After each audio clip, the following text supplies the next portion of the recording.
Friends, સ્વાગત છે મારા વાનગી ખજાનામાં. હું ભાવનાબેન રાઠોડ.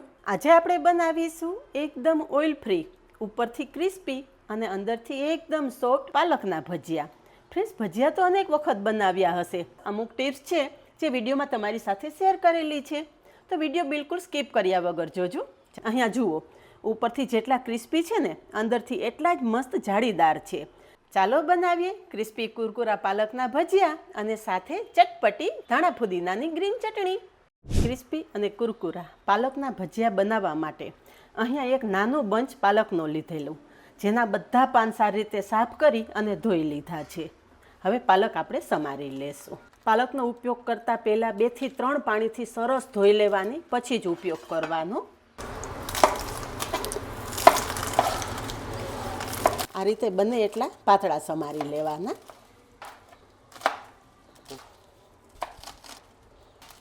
આ રીતે પાલકને આપણે ફરી પાછું પણ થોડું ચોપ કરી લેશું, જેથી પાલકના પીસ થોડા નાના થઈ જાય અને ભજીયા બનાવવામાં વધારે સરળતા રહે.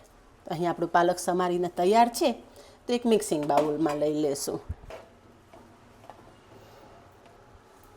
પાલકની સાથે જ એક મોટી સાઇઝની ડુંગળી મેં આ રીતે લાંબી સ્લાઇસમાં સમારી લીધી છે. હવે હાથેથી આ રીતે ચોળશો ને, એટલે ડુંગળીના બધા જ પાર્ટ આ રીતે સરસ અલગ થઈ જશે. અહીંયા તમે જુઓ કે આ રીતે બધા પાર્ટ સરસ અલગ થઈ જાય છે. તો ડુંગળી પણ આપણે પાલક સાથે ઉમેરી દઈશું. 3 લીલા મરચાંના ટુકડા ઉમેરશું. મરચાંનું પ્રમાણ તમે તમારા ટેસ્ટ મુજબ વધારે કે ઓછું કરી શકો છો. સાથે એક નાની વાટકી કે મુઠ્ઠી જેટલી ફ્રેશ સમારેલી કોથમરી ઉમેરી દઈશું. થોડા બેઝિક મસાલા કરી લઈએ. સ્વાદ પ્રમાણે મીઠું, અડધી ચમચી હળદર, અડધી ચમચી લાલ મરચું, ચમચી ધાણા જીરું અને 2 ચમચી તલ ઉમેરશું. તલનો આ ભજીયામાં બહુ મસ્ત સ્વાદ આવે, એટલે તલનું પ્રમાણ થોડું વધારે રાખેલું છે. અડધા લીંબુનો રસ ઉમેરી દઈશું. બધો જ મસાલો એક વખત હાથેથી ચોળી અને મિક્સ કરી લેશું. આ રીતે કરશો ને એટલે પાલક અને ડુંગળીમાંથી પાણી છૂટું પડી જશે અને આપણે લોટ ઉમેરવાની ખબર પડશે. હવે આપણા પાલકના ભજીયા એકદમ ક્રિસ્પી અને કુરકુરા તૈયાર થાય એ માટે અહીંયા મેં 3 ચમચી ચોખાનો લોટ લીધેલો છે, તો 3 ચમચી ચોખાનો લોટ ઉમેરશું અને એની સાથે જ 3 ચમચી જેટલો આપણે ચણાનો લોટ ઉમેરશું. અત્યારે 3 ચમચી ચણાના લોટનો ઉપયોગ કરીએ, જરૂર પડશે તો વધારે લોટ ઉમેરશું. બંને લોટ આપણે વેજીટેબલ સાથે સરસ મિક્સ કરી લેશું. આ રીતેથી ચોળશો ને એટલે પાણી બધું છૂટું પડશે. અને અહીંયા તમે જુઓ કે હજી આપણે પાણીનો ઉપયોગ કરેલો નથી, તો પણ આપણું બેટર સરસ મિક્સ થવા માંડ્યું છે. બધું મિક્સ કરતાં મને હજી થોડા વધારે લોટની જરૂર લાગે છે. અહીંયા તમે જુઓ કે આપણે ઉમેરેલા વેજીટેબલ કોરા કોરા લાગે છે, એટલે વધારે આપણે 2 ચમચી ચણાનો લોટ ઉમેરશું અને સાથે જ 2 ચમચી જેટલું પાણી પણ ઉમેરશું. આપણું બેટર પરફેક્ટ તૈયાર થઈ ગયું છે. આટલું બેટર બનાવવામાં મેં 1 કપ ચણાનો લોટ લીધેલો, એ બધો જ લોટ અત્યારે ઉપયોગમાં લઈ લીધો છે. અને બેટરની થિકનેસ બતાવું ને, તો અહીંયા હાથમાં લો ને તો આ રીતનું તમારું બોલ બનવો જોઈએ. આ રીતે બેટર હોય ને તો તમારા ભજીયા પરફેક્ટ તૈયાર થશે. હવે આ બેટર સાથે આપણે ચોખાનો લોટનો ઉપયોગ કરેલો છે, તો 5 મિનિટ આ બેટર ઢાંકી અને રાખી દેશું, જેથી ચોખાનો લોટ એકદમ સરસ સેટ થઈ જાય અને આપણા ભજીયા એકદમ મસ્ત ક્રિસ્પી અને કુરકુરા તૈયાર થાય. આપણું બેટર રેસ્ટ કરે ને ત્યાં સુધીમાં ભજીયા સાથે ખાવા માટેની મસ્ત મજાની ધાણા ફુદીનાની ચટણી બનાવી લઈએ. તો અહીંયા મેં 1 મુઠ્ઠી જેટલા ફુદીનાના પાન સારી રીતે ધોઈ અને સમારી લીધા છે. એની સાથે જ 1 નાની વાટકી જેટલી કોથમરી દાંડલી સહિત સમારી લીધી છે. ક્યારે પણ ચટણી બનાવો ને, કોથમરીનો દાંડલી સહિત જ ઉપયોગ કરવાનો, જેથી ચટણી વધારે સ્વાદિષ્ટ થાય. 2 લીલા મરચાં ઉમેરશું. મરચાંનું પ્રમાણ તમારી ચટણી કેટલી તીખી જોઈએ છે ને એ ઉપર ડિપેન્ડ કરે છે. જો તમારા ઘરમાં વધારે તીખી ચટણી ખવાતી હોય ને, તો મરચાંનું પ્રમાણ વધારી પણ શકો છો. અને જો મોરી ચટણી ખવાતી હોય તો મરચાં 2ની જગ્યાએ તમે 1 ઉમેરી શકો છો. અડધા લીંબુનો રસ ઉમેરી દઈશું. આ ચટણી થોડી ખાટી હોય ને, તો તીખી, ચટપટી અને ખાટી આ ચટણી વધારે સરસ લાગે છે. ચટણીને થિકનેસ આપવા માટે 25 થી 30 સિંગદાણા ઉમેરશું. સિંગદાણાની જગ્યાએ તમે નાળિયેર પણ ઉમેરી શકો છો અને દાળિયાની દાળ પણ ઉમેરી શકો છો. હવે સ્વાદ પ્રમાણે મીઠું અને 1 ચમચી ખાંડ ઉમેરશું.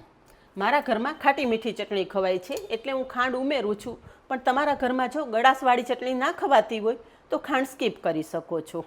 અને આ ચટણી એકદમ મસ્ત ગ્રીન કલર સાથે તૈયાર થાય ને એ માટે આપણે 2 આઈસ ક્યુબ ઉમેરી દઈશું. અને બસ ચટણી પીસી લેશું. અહીંયા જુઓ કેટલા મસ્ત કલર સાથે આપણી ચટણી તૈયાર થઈ છે. એટલે ગમે ત્યારે ચટણી બનાવો 2 આઈસ ક્યુબ તો ખાસ ઉમેરી દેવાના. તૈયાર થયેલી ચટણી એક બાઉલમાં લઈ લેશું. તૈયાર થયેલી ચટણી સાઈડ પર રાખી દેશું અને ચાલો હવે ભજીયા બનાવી લેશું.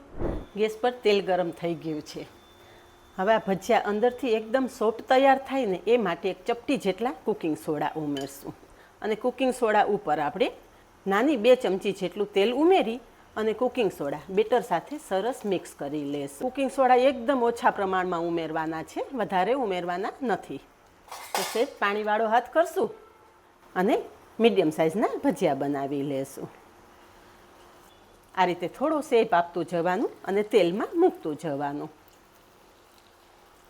એક વખત તેલ ગરમ થઈ જાય ને એટલે ગેસની ફ્લેમ ધીમી કરી દેવાની, જેથી ભજીયા અંદર સુધી એકદમ સરસ તળાઈ જાય. નહીતર શું થશે કે ભજીયા ઉપરથી તો સરસ તળાઈ જ જશે પણ અંદરથી કાચા રહેશે. એકી સાથે જેટલા કડાઈમાં આવે ને એટલા ઉમેરી દેવાના. ભજીયા તેલમાં ઉમેરીને ક્યારેય પણ પલટાવવાના નહીં. થોડા ભજીયાને સેટ થવા દેવાના, પછી હળવા હાથે આ રીતે પલટાવી લેવાના.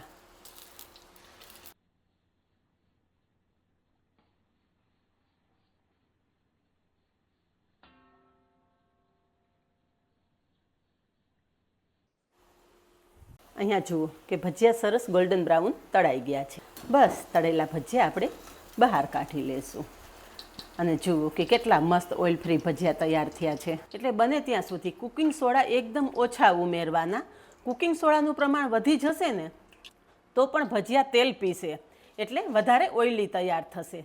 તમે જોઈ શકો છો ને ફ્રેન્ડ્સ કે એકદમ કોરા, બિલકુલ તેલ વગરના. બસ તળેલા ભજીયા એક પ્લેટમાં લઈ લેશું અને બાકીના ભજીયા આ રીતે બનાવી લેશું. પાલકના ગોટા મરચાં વગર તો અધૂરા જ.